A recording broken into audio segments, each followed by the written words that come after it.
گذری کن به این بهارستان، تا ببینی در او گلستان ها و از لطایف به هر گلستانی رسته گل ها دمی در ریحان ها.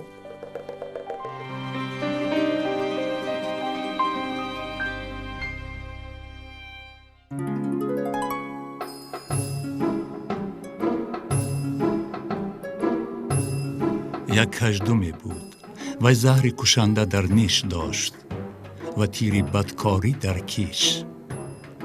این کژدم بدکار و بدرفتار روز به سفر برآمد. وی می رفت که از پیش از جوی کلانی برآمد.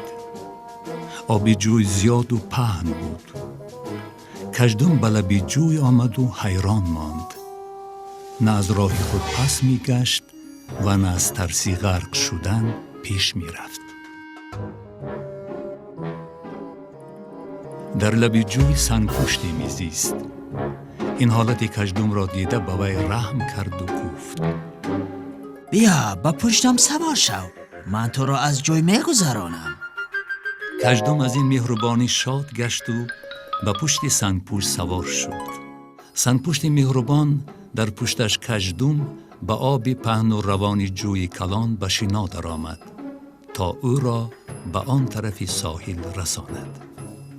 وقتی که هر دو به مابین آب رسیدند، به گوش سنگپوش صدای رسید که به پشت وی تق تق تق میزد. سنگپوش از کژدم پرسید: این چه صدا است که به پشت من تق تق میزند؟ این صدای نشیمن است که بر پشت تو میزنم. هرچند میدانم که این کاری بد است، ولی طوری میگویند ترک عادت بلای جان، آن را ترک کردن نمیتوانم. هر کس و هر چیز را نش زدن عادتی من است.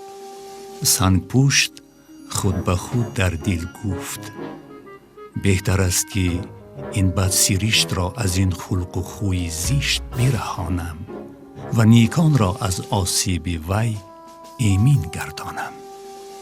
سنگپوشت به آب فرو رفت و کژدم را موج آب بود و به جای برد که کژدم دیگر هرگز زنده نبود، یعنی مرد.